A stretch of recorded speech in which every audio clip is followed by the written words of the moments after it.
Bismillahirrahmanirrahim. Assalamualaikum warahmatullahi wabarakatuh.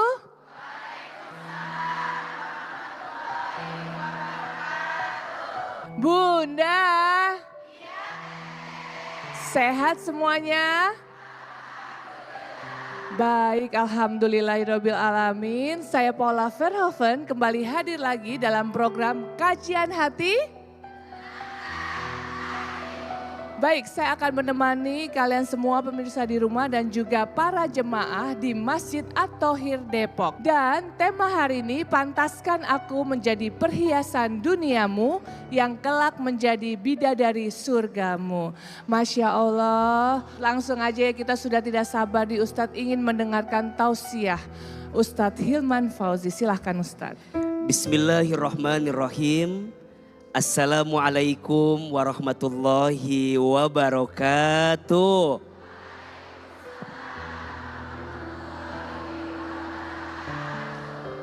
Bunda, jawab, angkat tangan katakan saya. Siapa di antara bunda yang ingin jadi bidadari surga? Mau? Setiap di antara kita pasti ingin jadi istri yang solehah. Iya apa iya? Kata Nabi SAW, ad-dunya'u mata'un wa khairu mata'ud dunya al-mar'atus solihah. Dunia ini perhiasan. Dan sebaik-baiknya perhiasan adalah perempuan yang solehah. Maka beruntunglah jika ada seorang suami yang punya istri yang solehah, betul? Beruntunglah jika ada seorang suami yang punya istri itu hadir menjadi kebaikan untuk suaminya. Dan jangan kaget, biasanya suksesnya suami tergantung siapa? Istri, betul? Baiknya suami tergantung siapa? Istri. Mulianya suami karena dia muliakan siapa? Istri. Berarti sebaliknya, kalau ada seorang suami yang tidak pandai memuliakan istrinya, maka jangan kaget, akan Allah ambil kemuliaan dalam hidupnya. Pertanyaan selanjutnya, siapa ciri istri yang baik itu yang kelak jadi bidadari surga? Catat baik-baik. Ada 4 ciri istri yang baik yang kelak akan jadi bidadari surga. Yang pertama, kata Nabi, istri yang menjaga sholatnya.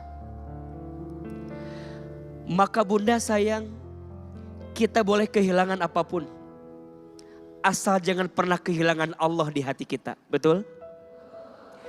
Kita boleh berpisah dengan siapapun, asal jangan membuat engkau berpisah dengan kewajibanmu kepada Allah, yaitu sholat. Sholat itu bagi seorang istri adalah kekuatan. Sholat itu kebahagiaan. Sholat itu kebutuhan. Makin bunda menjaga sholat, maka Allah menjaga kehidupan bunda. Makin bunda perbaiki sholat, maka Allah perbaiki kehidupan bunda. 2, istri yang soleha itu istri yang saum puasa di bulan Ramadan. Puasa itu al-imsaku, menahan. Puasa itu bisa menahan diri dari sesuatu yang tidak baik. Maka ketika bunda sedang rapuh dan terjatuh, saum, kekuatan yang bisa menjaga kita dari keburukan. 3, istri yang soleha adalah istri yang ketika diperintah taat kepada suaminya, selama suaminya tidak memerintahkan sesuatu yang melanggar syariat Allah. Dan yang keempat, istri yang soleha, istri yang pandai menjaga dirinya, menjaga kehormatannya, yang bisa menjaga keluarganya sehingga tidak ada fitnah yang datang kepadanya. Betul apa betul? Kata Nabi SAW, siapa seorang istri yang sholat 5 waktu dan puasa di bulan Ramadan dan taat patuh kepada suaminya dan mampu menjaga dirinya, silahkan masuk surga dari pintu manapun. Dalam keterangan lain, ada 4 ciri istri yang baik. 1, yang ketika dipandang menyenangkan hati suaminya. 2, yang ketika diperintah taat kepada suaminya. 3, yang ketika ditinggal mampu menjaga dirinya. Dan yang keempat, ketika diberi pandai berterima kasih kepada suaminya. Maka sungguh berbahagialah jika ada seorang istri yang bisa menjadi istri yang baik. Ada pertanyaan, apakah saat kami jadi istri yang baik harus juga punya suami yang baik? Belum tentu. Kalau bunda jadi baik gara-gara suami baik, biasa atau tidak? Biasa. Tapi ada yang lebih baik. Ketika bunda diuji dengan suami yang tidak baik, tapi bunda tetap belajar menjadi istri yang baik, maka disitulah banyak kebaikan yang Allah siapkan untuk kita. Ada 2 hal yang harus perempuan jaga agar dia jadi perhiasan dan kelak jadi bidadari surga. 1, jaga lisanmu. Karena banyak perempuan yang nanti terpeleset masuk ke dalam api neraka karena tidak pandai menjaga apa? Lisan. Dan yang kedua, jaga kehormatanmu. Jaga perhiasanmu. Jangan terlalu mudah memberikan hati kepada orang yang belum tentu jadi milikmu. Jangan terlalu mudah membuka diri kepada orang yang bukan mahrammu. Maka saat bunda jadi istri, jaga baik-baik. Bahwa kita adalah perhiasan milik suami kita. Kita adalah seseorang yang terjaga untuk suami kita. Insya Allah penjagaan yang kita hadirkan akan mengantarkan kita masuk ke dalam surganya Allah Subhanahu wa taala. Insya Allah semuanya jadi bidadari surga. Amin ya rabbal alamin. Masya Allah Ustadz, terima kasih tausiahnya. Saya juga ada sedikit pertanyaan nih sebelum memberikan kesempatan pertanyaan yang lain. Boleh. Jadi saya juga pernah mendengar Ustadz seperti istri adalah cerminan suami. Nah itu kalau menurut pandangan Ustadz seperti apa Ustadz? Iya, istri adalah cerminan suami. Berarti apa yang suaminya hadirkan itu akan tercermin dari sikap seorang istri dalam kehidupan. Betul? Maka izin ya, rumah tangga itu ada pemimpinnya. Siapa? Suami. Ar-rijalu qawwamuna 'alan nisa. Laki-laki itu, suami itu pemimpin di rumah tangga bagi perempuan, bagi istrinya. Tapi ingat, pemimpin itu bukan diciptakan, tapi dibentuk. Siapa yang membentuk seorang suami? Salah satunya istri yang solehah. Fassolihatu qanitatun hafidhatun lil ghaibi bima hafidallah. Istri yang solehah itu istri yang taat, yang patuh dan mampu menjaga dirinya sehingga Allah jaga hidupnya. Dan ingat, kalau ada seorang suami udah punya istri yang baik, sudah punya istri yang solehah, tapi dia menyia-nyiakan istri yang baik ini, biasanya kehidupan yang dia dapatkan akan penuh kekecewaan. Karena hati istri yang pernah tersakiti adalah hati istri yang goresan kesedihannya didengar oleh malaikat, doanya disaksikan oleh Allah Subhanahu wa taala. Maka belajar ya, istri jadi cerminan suaminya, suami juga jadi cerminan istrinya.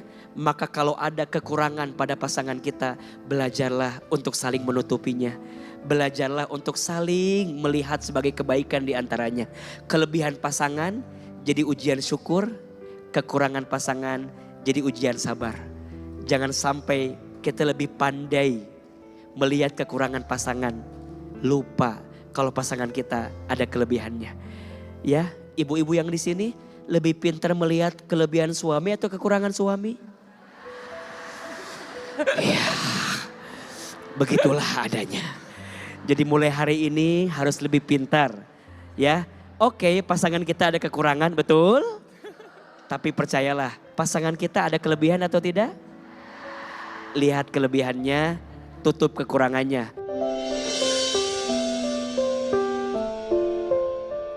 Oke, baik. Sekarang kita kasih kesempatan, ada pertanyaan dari bintang tamu kita adalah Sesi Idris. Silakan. Silakan. Assalamualaikum warahmatullahi wabarakatuh. Waalaikumsalam warahmatullahi wabarakatuh. Kalau mau bertanya, banyak yang mau ditanya ya Pak Ustadz, bunda-bunda ya. Saya ini sudah 6 kali lebaran sendiri, alhamdulillah. Segala sesuatu saya pasrahkan kembali sama Allah. Rezeki anak, saya pasrahkan sama Allah dan alhamdulillah Allah mengasih rezeki yang bagus, yang baik buat anak-anak. Sekarang yang kelas 6 udah mau lulus, itu alhamdulillah rezeki anak melalui saya sendiri bunda, tidak dari mantan. Karena sesuatu sebab yang bagi saya gak ada perannya gitu. Tidak ada perannya tapi ada sosoknya yang selalu saya tanamkan ke anak-anak gitu. Jadi bagi saya adalah anak-anak pun sendiri melihat kepala jadi kaki, kaki jadi kepala. Seorang ibunya yang harus membesarkan anaknya seorang diri tanpa embel-embel apapun. Yang mana saya ngerasa gak ada fungsinya juga gitu. Kan lebih baik juga saya fokus sama anak-anak, anak-anak fokus belajar. Tapi kan suatu hari kalau kata orang tua nanti juga nyari katanya bapaknya atau apa. Ya itu kan urusan nanti. Yang saya mau tanya Pak Ustadz, salah nggak saya memutuskan tali silaturahmi antara anak dan ayah? Saya mencari nafkah saat itu setelah divorce, syuting saya break semua karena saya fokus sama anak-anak. Saya jualan ibu-ibu, saya jualan donat yang mana yang bikin saudara saya. Ini saya jujur ya, gitu makanya orang selalu bilang nggak mungkin itu orang kaya. Orang kaya mah orang tuanya bu. Kita berdiri sendiri udah cukup sampai kita dinikahkan orang tua itu udah lepas kalau bagi saya. Udah kita divorce saja itu udah menyakitkan buat orang tua saya. Jadi saya jualan donat yang untungnya hanya 2.000 perak Pak Ustadz. Saya jualan di sekolah anak-anak. Saat itu anak-anak saya kelas 1. Kakak kelas 1 dia lihat saya nenteng donat. Kamu bawa apa bunda? Bunda bawa donat. Buat apa? Ntar kakak jajan pakai apa? Ya kan minta upah. Jangan, gak boleh. Jadi begitu aku divorce aku mengajarkan mereka banyak hal yang harus ada batasannya antara kamu sama bunda sama opa dan oma gitu. Terus ya udah nanti bunda untungnya kita ke minimarket. Aku bilang gitu. Bener begitu dia nyampe boleh, aku nanya dulu boleh kak bunda jualan di sekolah? Dia diam ngeliatin saya. Boleh bunda. Karena izin anak itulah saya ngerasa rezeki saya ngalir Pak Ustadz. Alhamdulillah donat saya viral waktu itu. Terus dia nyampe kelas dia ngomong sama wali kelas. Miss di kelas 1. Miss beli dong donat bunda saya satunya 3.000 gitu. Apa berapa pokoknya terus missnya nyamperin saya. Bunda kamu jualan donat? Iya miss tapi habis. Terus dia nanya pulang. Aku sama adiknya kebetulan waktu itu. Bunda donat kamu laku? Laku kak alhamdulillah. Berarti untungnya berapa? Adalah kak 30.000. Adek kita bisa jajan ke minimarket. Bunda kita boleh jajan berapa? 1. 1 itu berapa? Gak lebih dari 10.000. Jadi di situ Pak Ustadz saya mengajarkan anak saya sampai detik ini. Kalau kakak kita bisa berdiri di atas kaki kita sendiri. Ya. Selama kakak sekolah yang pintar, bunda usahain semuanya bunda mampu. Jangan mengeluh, jangan pernah meminta sama siapapun. Kita bisa ya kak. Gitu. Jadi Pak Ustadz perjalanan saya ini di 6 tahun itu benar-benar berdiri di atas kaki saya sendiri. Dan saya ingin menjadi single parent yang bisa ngebanggain orang tua saya bukan menyusahkan mereka. Kalau dibilang kuat itu adalah lebih udah keikhlas Pak Ustadz. Udah keikhlas saya Semua yang saya lakuin sekarang adalah buat anak-anak. Kalau orang nanya 6 tahun lama loh. Single parent masih muda cepetan nikah. Duh Bu, nikah mah gampang. Ya, yang cinta sama kita banyak. Ya kan Pak Ustadz? Yang cinta, yang suka sama kita individu banyak. Tapi yang harus saya pikiran anak-anak saya. Saya punya anak laki, terutama punya anak perempuan yang harus saya jaga kehormatannya kelak. Saya nggak boleh nyari orang tua yang salah, saya nggak boleh nyari ayah sambung yang salah. Ayah sambung harus bertanggung jawab, lebih sayang daripada ayah kandungnya. Mau bilang sama kakak Kayana, adik Kesha, aku selalu bilang kita cuma bertiga, suka duka kita lewatin bertiga. Bunda cuma berharap kalian menjadi anak yang soleh, soleha. Kelak kalianlah yang ngangkat derajat Bunda setinggi-tingginya. Maka jadilah anak yang baik akhlaknya nak dunia akhirat. Itu Pak Ustadz.